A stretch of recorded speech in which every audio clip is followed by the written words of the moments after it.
남편이 내게 남자를 소개시켜줬어요. 아니, 정확히는 돈 주고 고용했죠. 뭐하러요? 절 유혹해서 바람 피우게 만들려고요. 왜냐고요?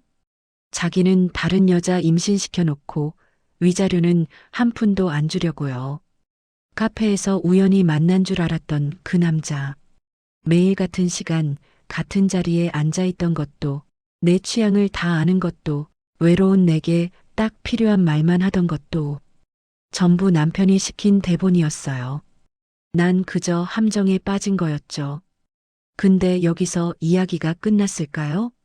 진짜 전쟁은 지금부터입니다. 이 이야기가 남일 같지 않으세요?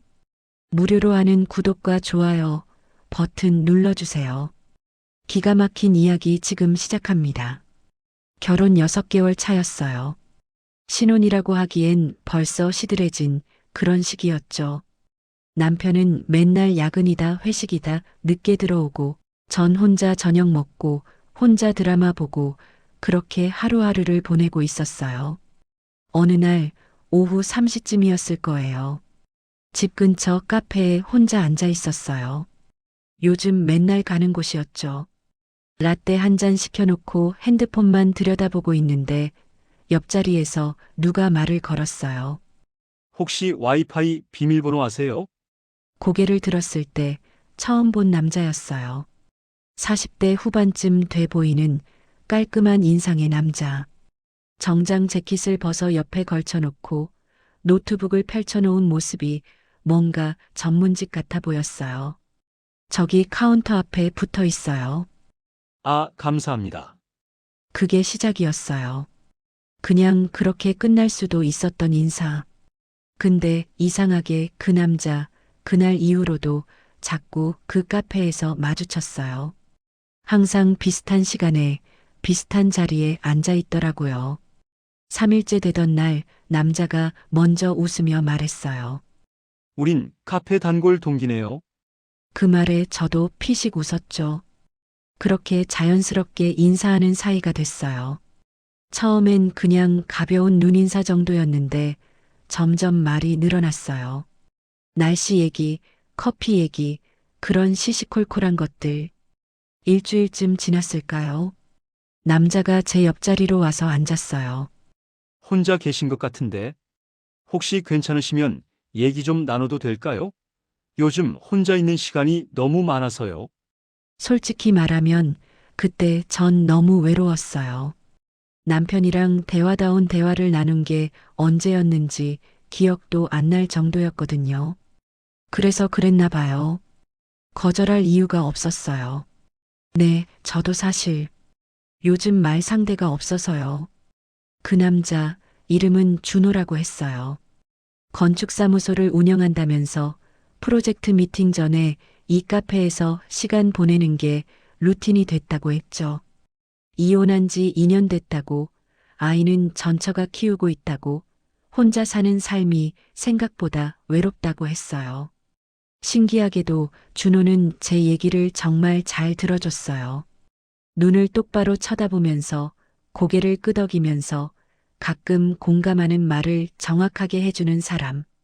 남편한테선 받아본 적 없는 그런 관심이었죠. 신혼인데 벌써 그렇게 외로우실 수가 있나요? 준호가 제 손을 슬쩍 쳐다보며 물었어요. 결혼 반지를 본 거죠.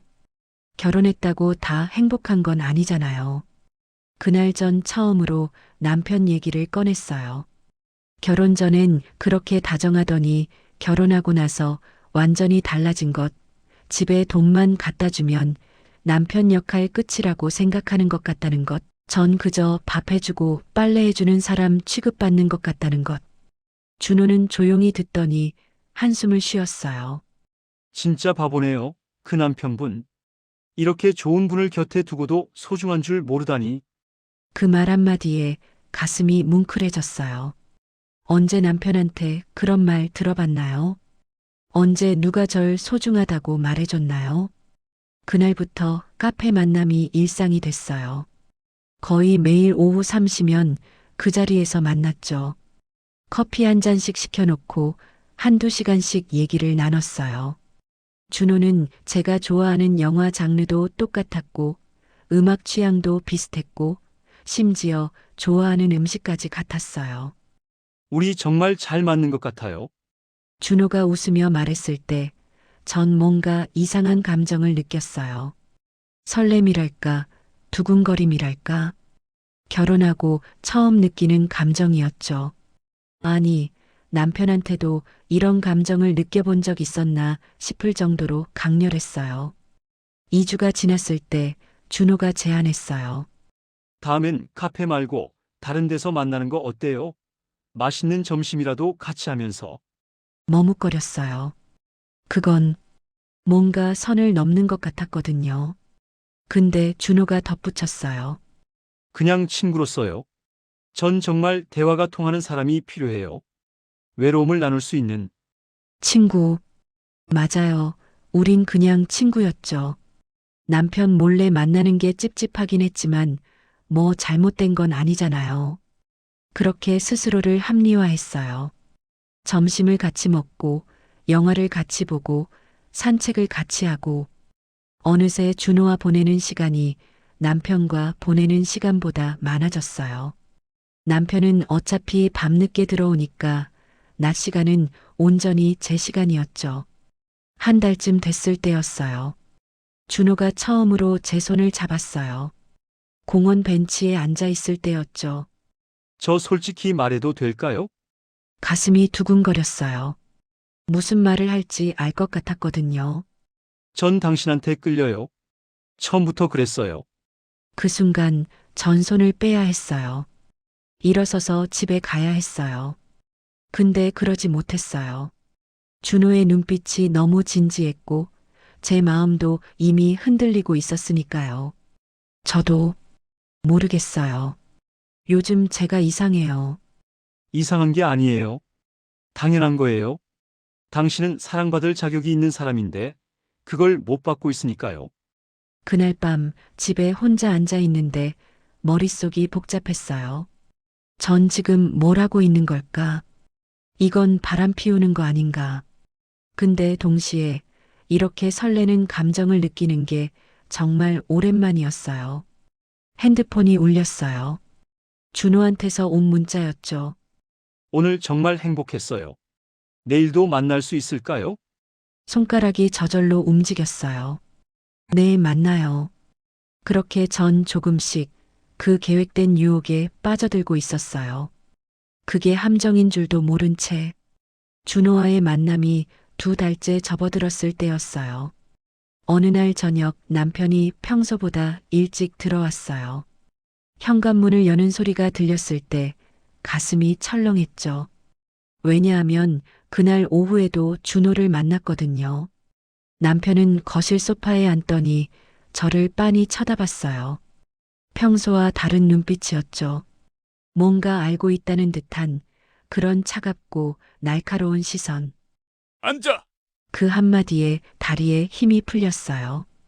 본능적으로 알았죠. 들켰구나. 남편은 핸드폰을 꺼내더니 테이블 위에 던졌어요. 화면에는 사진들이 가득했어요.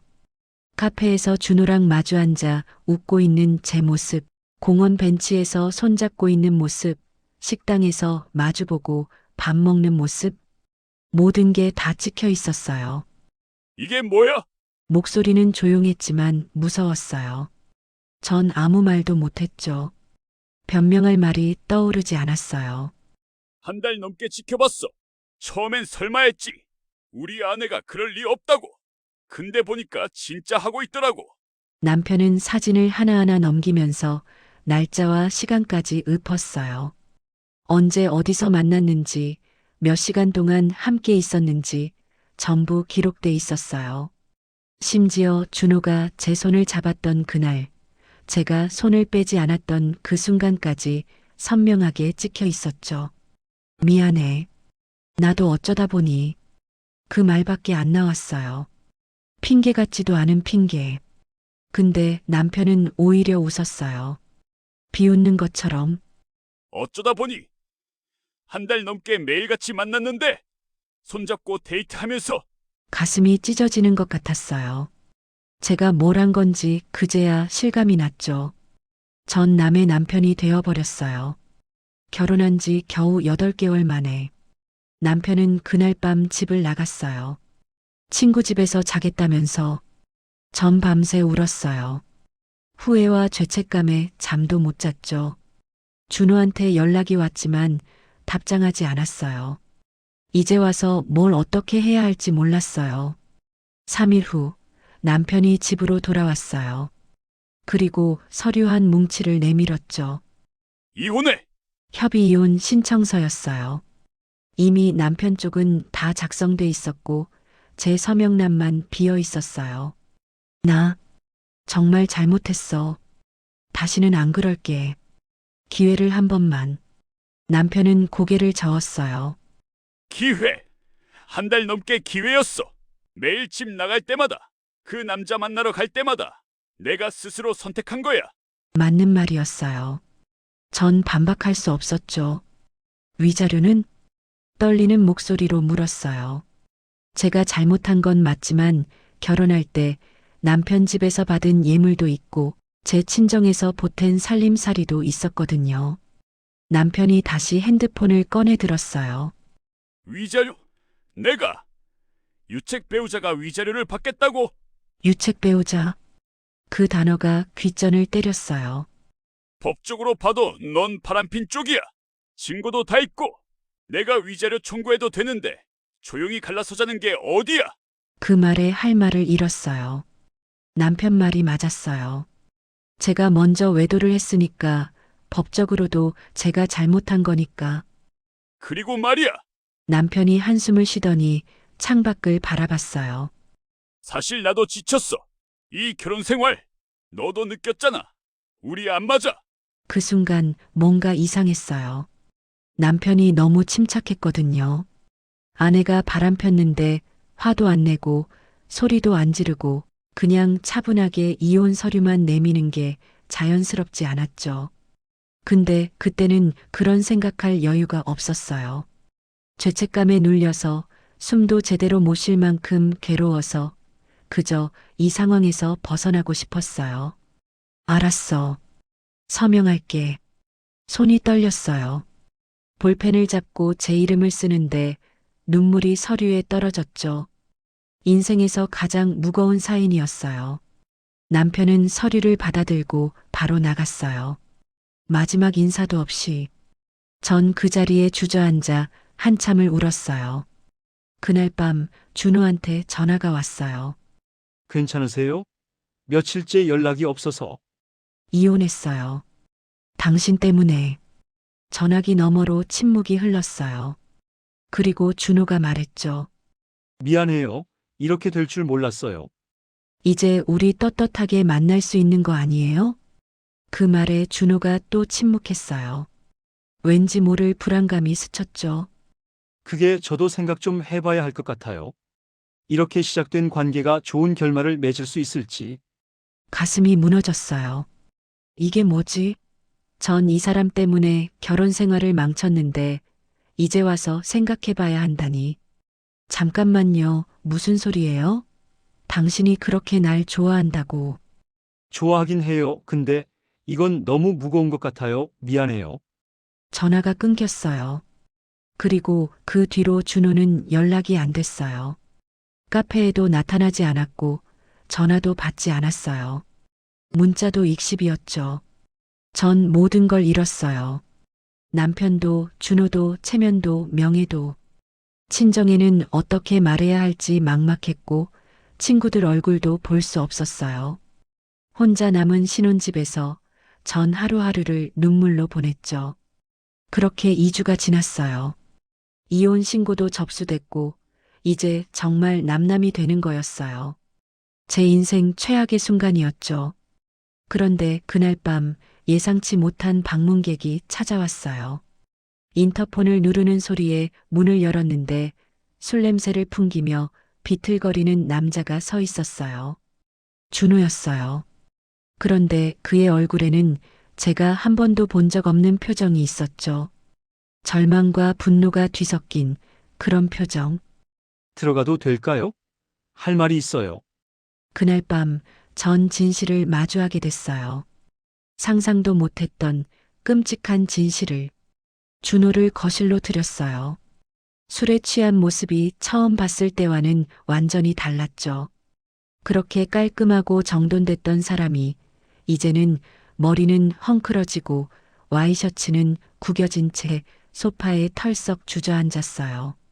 물 좀 주세요. 물을 따라주면서도 가슴이 두근거렸어요. 2주 만에 나타난 이 사람이 대체 무슨 말을 하려는 걸까? 준호는 물을 단숨에 들이켰어요. 그리고 고개를 떨구더니 한참을 침묵했죠. 어깨가 떨리는 게 보였어요. 미안해요. 정말 미안해요. 갑자기 사과부터 하는 게 이상했어요. 뭐가 미안한데요? 당신이 날 버린 거, 이용한 거. 전부 다요. 준호가 고개를 들었어요. 눈이 충혈돼 있었고 얼굴엔 수염이 무성했어요. 며칠 동안 제대로 씻지도 않은 것 같았죠. 사실은요. 전 당신을 사랑한 적 없어요. 심장이 멎는 것 같았어요. 처음부터 끝까지 전부 연기였어요. 카페에서 우연히 마주친 것도, 와이파이 비밀번호 물어본 것도, 취향이 맞는다고 한 것도 다 거짓말이에요.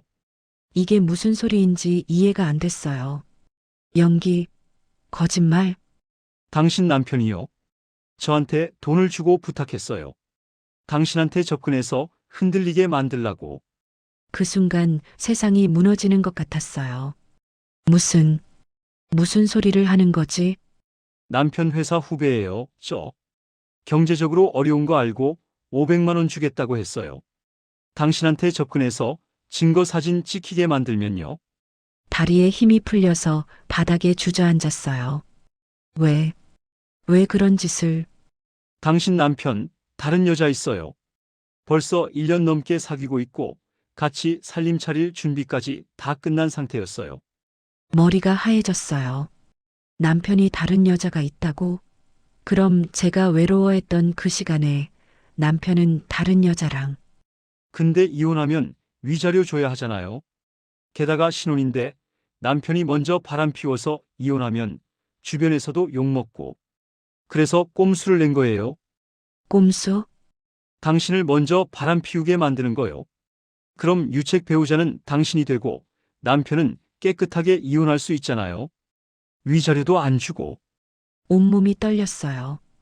이게 사실이라는 게 믿기지 않았어요. 처음엔 그냥 돈 때문에 한 거였어요. 500만 원이면 제 빚을 좀 갚을 수 있으니까. 그래서 시키는 대로 했죠. 카페에서 우연을 가장해서 말 걸고 당신 SNS 미리 다 조사해서 취향 맞춰주고 외로워하는 거 알고 있으니까 딱 필요한 말만 골라서 하고. 그 따뜻했던 말들, 공감해주던 표정들, 손 잡아주던 순간들, 전부 계산된 연기였다는 거예요. 남편이 사진 찍을 타이밍도 다 알려줬어요. 언제 어디서 만나면 좋겠다. 어떤 행동하면 좋겠다. 전부 지시받았어요. 그럼 그날 손 잡은 것도 네. 그날 사진 찍히라고 했어요. 결정 다 만들라고. 구역질이 났어요. 제가 느꼈던 그 설렘, 그 두근거림은 뭐였던 걸까요? 이혼 서류에 도장 찍고 나서 남편한테 연락했어요. 약속한 돈 달라고. 근데 한 푼도 안 주더라고요. 준호가 주머니에서 구겨진 종이를 꺼냈어요. 카카오톡 대화 캡처본이었죠. 이미 목적은 달성했으니 돈 줄 필요 없다고. 당신이 서명했으니 끝났다고. 오히려 저보고 입 다물고 있으라고 협박했어요. 내 연남 역할 한 거 당신한테 말하면 저를 사기죄로 고소하겠다고. 화면을 보니 정말로 남편이 보낸 메시지들이었어요. 차갑고 계산적인 말투로 준호를 협박하는 내용들. 저도 잘못했어요. 돈 때문에 사람을 속인 거 변명의 여지가 없어요. 근데 너무 억울해서 이렇게 찾아왔어요. 준호가 눈물을 흘렸어요. 진짜 눈물인지 또 연기인지 알 수 없었지만 그건 중요하지 않았어요. 남편이 전부 계획한 거였다고요? 네. 처음부터 끝까지.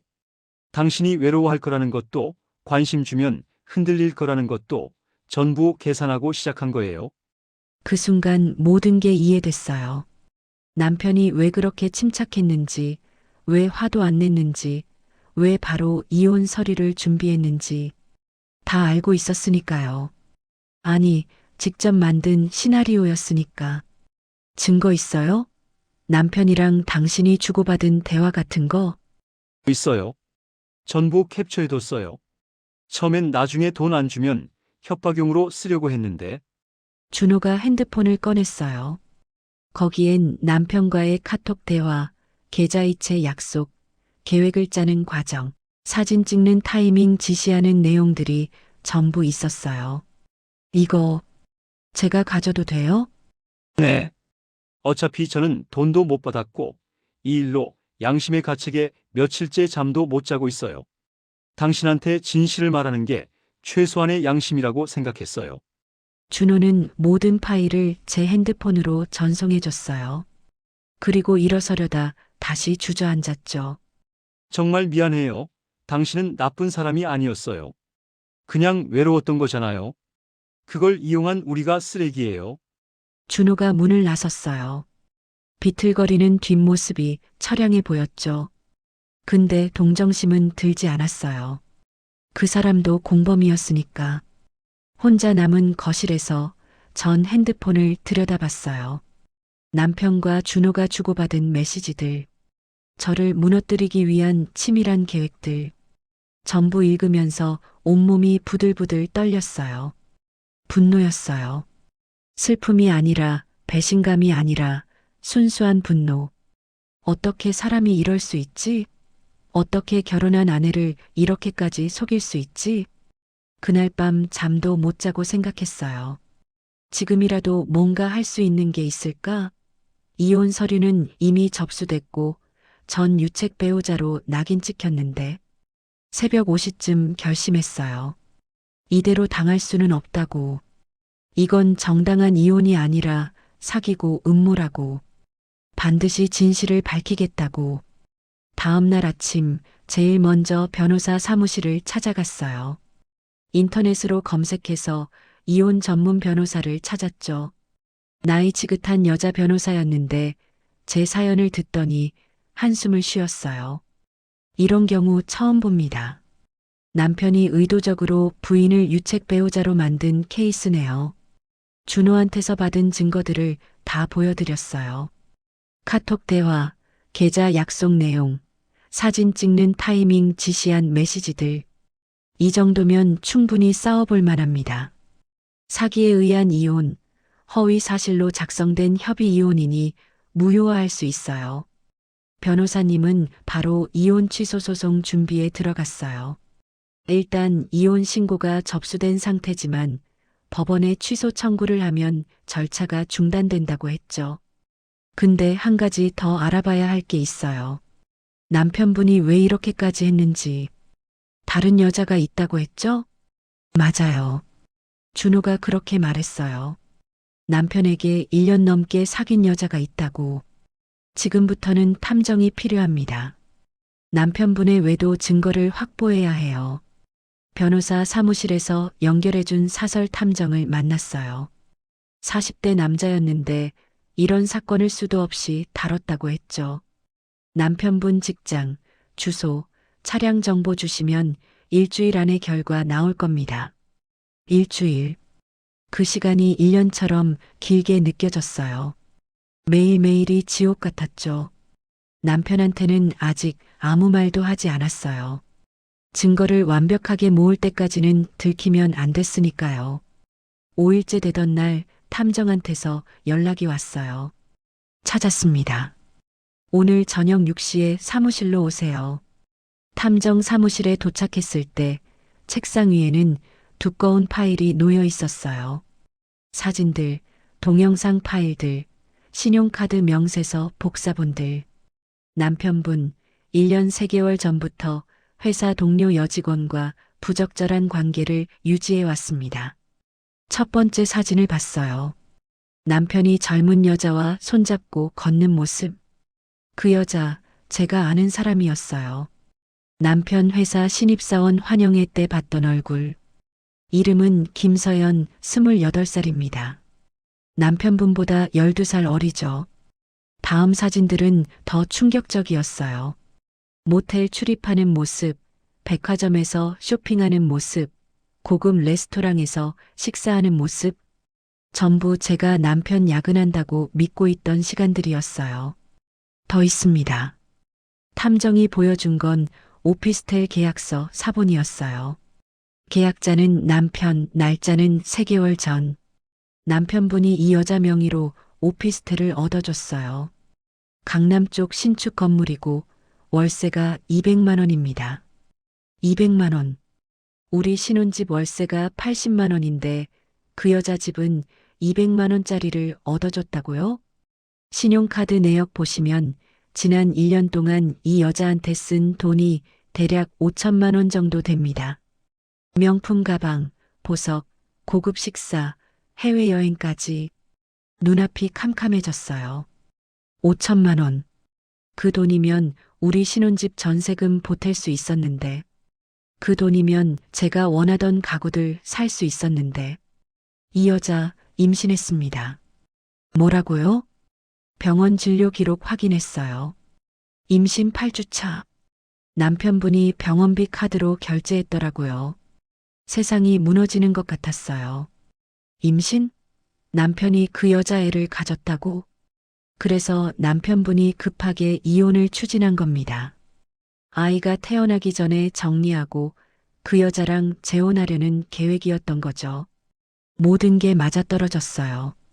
남편이 왜 그렇게 치밀하게 계획을 세웠는지, 왜 저를 유책 배우자로 만들려고 했는지, 전부 새 출발을 위해서였던 거예요. 더 있습니다. 탐정이 마지막 서류를 꺼냈어요. 결혼정보회사 상담 기록이었죠. 남편분, 이미 그 여자 부모님 상견례 날짜까지 잡았어요. 다음 달 15일입니다. 그러니까 제가 완전히 정리되면 바로 그 여자와 결혼 준비에 들어가려던 거였어요. 얼마나 치밀하게 계획한 건지 소름이 돋았죠. 집으로 돌아오는 길에 눈물이 났어요. 근데 슬픈 게 아니었어요. 너무 억울하고 화가 나서 나오는 눈물이었죠. 어떻게 사람이 이럴 수 있지? 결혼이 뭐라고 생각한 거지? 그날 저녁 남편한테서 전화가 왔어요. 이혼 신고 처리 다 끝났어. 다음 주면 완전히 남남이야. 목소리에 안도감이 묻어났어요. 드디어 골칫거리를 떼어낸 것처럼. 그래, 알았어. 최대한 평온하게 대답했어요. 아직 들키면 안 됐으니까요. 넌 앞으로 어떻게 할 거야? 모르겠어. 천천히 생각해 볼게. 그래, 뭐. 내 인생이니까 알아서 해. 난 바쁘니까 끊는다. 전화가 끊겼어요. 마지막까지 차갑고 무심한 남편. 아니, 이제는 전 남편이라고 해야 하나요? 아니에요. 아직 아니에요. 변호사한테 모든 증거를 넘겼어요. 준호한테 받은 음모 증거들, 탐정이 찾아낸 외도 증거들, 카드 내역, 오피스텔 계약서, 임신 기록, 전부. 이 정도면 완벽합니다. 내일 바로 법원에 이혼 취소 소송 제기하겠습니다. 변호사님이 웃으며 말했어요. 그리고 위자료 청구도 함께 할게요. 사기와 외도 2가지 모두 잡혔으니 최소 1억은 받아낼 수 있을 겁니다. 1억. 그 돈이 중요한 게 아니었어요. 중요한 건 진실이었죠. 제가 나쁜 사람이 아니라는 것, 속은 거라는 것, 남편이 진짜 범죄자라는 것. 재판 시작되면 남편분 인생도 끝장날 겁니다. 사기, 위증, 외도까지. 회사에서도 잘릴 거고 주변 사람들한테도 소문날 거예요. 그제야 웃음이 나왔어요. 씁쓸한 웃음이었지만 동시에 통쾌했어요. 드디어 제대로 된 싸움을 시작할 수 있게 됐으니까요. 법원에 소장이 접수된 다음 날 남편한테서 미친 듯이 전화가 왔어요. 20통도 넘게. 처음엔 안 받았죠. 그냥 울리게 두고 있었어요. 결국 남편이 집 앞까지 찾아왔어요. 인터폰을 미친 듯이 눌러댔죠. 문 열어. 당장 나와. 목소리가 떨리고 있었어요.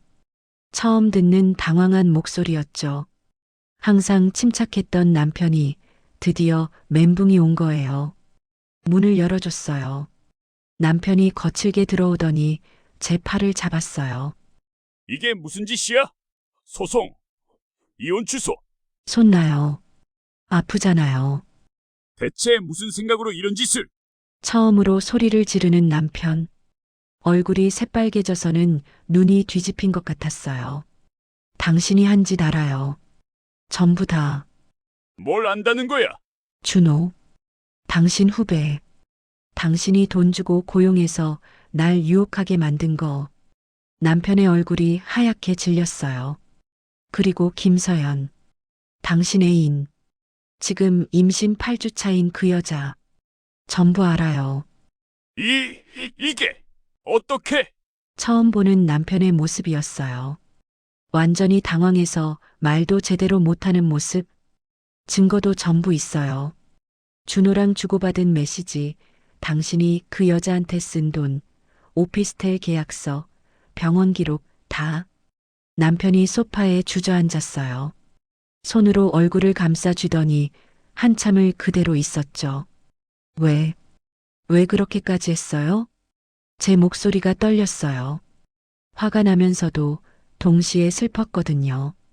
이 사람이랑 결혼했던 제 자신이 한심해서. 사랑하는 사람이 생겼어. 남편이 중얼거렸어요. 서연이를 진짜 사랑해. 당신하고는 달라. 근데 이혼하면 위자료 줘야 하고 주변에서도 욕먹고. 그래서 이 방법밖에 없었어. 이 방법? 아내를 속여서 바람 피우게 만드는 게 방법이라고? 미안해. 근데 어쩔 수 없었어. 나도 내 인생이 있어. 그 말에 완전히 화가 났어요. 당신 인생? 그럼 내 인생은? 날 유책 배우자로 만들어서 사람들한테 손가락질받게 만들어서 친정 부모님 얼굴에 먹칠하게 만든 건 뭔데요? 그건 당신이 먼저 바람 폈으면 당당하게 말하면 됐잖아요. 이혼하자고, 다른 사람 사랑한다고, 위자료 줘야 하면 주고. 근데 왜 날 범죄자로 만들어요? 남편은 대답하지 못했어요. 변명할 말이 없었으니까요. 이제 법정에서 봐요. 당신이 한 짓 전부 밝혀질 거예요. 남편이 갑자기 무릎을 꿇었어요. 제발 소송 취하해줘. 내가 잘못했어. 사과할게. 다시 생각해보자. 지금 뭐 하는 거예요? 일어나요. 서연이가 애를 가졌어. 나 아빠 될 거야. 제발 이 일만은 조용히 넘어가자. 내가 뭐든지 할게. 그제야 남편이 왜 이렇게 발악하는지 알았어요. 회사에서 징계받을까봐, 그 여자 부모님한테 들킬까봐, 자기 인생이 망가질까봐. 안 돼요. 당신이 날 이렇게 만든 거 대가를 치러야죠. 얼마면 돼? 돈 줄게. 위자료 1억, 2억. 이제 와서 돈으로 해결하려고요? 그럼 뭘 원해? 대체 뭘 원하는 거야? 남편이 소리쳤어요. 눈에서 눈물까지 흘렀죠. 근데 불쌍하지 않았어요. 당연한 대가였으니까요. 진실이요. 당신이 한 짓을 세상이 알게 하는 것. 그리고 제대로 된 사과. 첫 재판은 한 달 후에 열렸어요. 법정에 들어섰을 때 방청석에 사람들이 가득했어요. 남편 쪽 가족들, 제 친정 부모님, 친구들, 심지어 기자들까지. 변호사님이 준비한 증거들을 하나씩 제출했어요. 준호와의 카톡 대화, 돈 약속한 내용, 사진 찍는 타이밍 지시한 메시지. 방청석이 술렁였죠. 남편 쪽 변호사가 변론했어요. 이 증거들은 조작됐을 가능성이 있습니다. 그때 준호가 증인으로 출석했어요. 법정에 선 준호는 떨리는 목소리로 증언했죠. 제가 직접 했습니다. 피고의 지시를 받아서 원고를 유혹했습니다. 모든 게 계획된 것이었습니다. 방청석에서 탄식이 흘러나왔어요. 남편 어머니가 고개를 떨구고 있었고 남편은 고개를 들지 못했죠. 다음은 외도 증거 차례였어요. 김서영과의 사진들, 오피스텔 계약서, 카드 내역, 병원 기록. 전부 화면에 띄워졌어요. 피고는 원고와 결혼한 상태에서 1년 이상 혼외 정사를 지속했으며 상대 여성을 임신시켰습니다. 판사님 얼굴이 굳어졌어요. 남편 측 변호사도 할 말을 잃은 것 같았죠. 더 나아가 피고는 자신의 유책 사실을 숨기기 위해 원고를 고의로 유책 배우자로 만드는 사기 행각을 벌였습니다. 재판은 3번 더 열렸어요. 그때마다 새로운 증거들이 나왔고 남편 측은 점점 궁지에 몰렸죠. 마지막 재판날 판사님이 판결을 내렸어요. 이 사건은 피고의 치밀한 사기 행위로 인해 발생한 것으로 원고의 협의 이혼 동의는 착오에 의한 것으로 판단됩니다. 따라서 이혼을 취소합니다. 방청석에서 박수가 터져 나왔어요. 또한 피고의 외도 및 사기 행위에 대한 위자료로 1억 5천만 원을 지급하라 명합니다. 남편이 고개를 떨궜어요. 옆에 앉은 변호사가 뭔가 속삭였지만 남편은 반응이 없었죠. 추가로 피고는 이 사건으로 인한 원고의 정신적 피해에 대해 배상할 의무가 있으며 원고 명예회복을 위한 공개 사과문을 게재할 것을 명합니다. 완전한 승리였어요. 법정을 나서는데 다리에 힘이 풀렸죠. 친정 엄마가 저를 안아주었어요. 잘했어, 우리 딸. 정말 잘 싸웠어. 엄마 품에서 울었어요. 이번엔 기쁨의 눈물이었죠. 판결 후 남편은 회사에서 징계를 받았어요. 부도덕한 행위로 감봉 3개월의 인사 발령. 김서연도 회사를 그만뒀다고 들었죠. 위자료는 한 푼도 빠짐없이 받았어요. 1억 5천만 원. 그 돈으로 제 이름으로 작은 아파트를 샀어요. 이제는 제 집, 제 공간이 생긴 거죠. 남편은 공개 사과문을 SNS에 올려야 했어요. 모든 진실을 담은 사과문. 그 글이 퍼지면서 남편의 사회적 평판은 바닥으로 떨어졌죠. 6개월이 지났어요. 이혼은 다시 진행됐어요. 이번엔 제대로 된 이혼. 제가 유책이 아닌 남편이 유책인 이혼. 최종 이혼 판결문을 받아들고 법원을 나서는데 홀가분했어요. 드디어 진짜로 자유로워진 거예요. 지금 전세 아파트에서 혼자 살고 있어요. 친구들이랑 만나고 취미 생활도 하고 제 인생을 살아가고 있죠. 가끔 그 시절을 생각해요. 카페에서 준호를 처음 만났던 그날. 그때 제가 무시하고 지나갔다면 어땠을까? 근데 이제는 알아요. 준호가 아니었어도 남편은 다른 방법을 찾았을 거라는 걸. 중요한 건 제가 포기하지 않았다는 거예요. 속았어도 이용당했어도 진실을 찾아냈고 싸워서 이겼다는 거. 인생은 한 번의 실수로 끝나지 않아요. 다시 일어설 수 있는 기회는 있어요. 단 포기하지 않는 사람에게만. 지금의 저처럼요.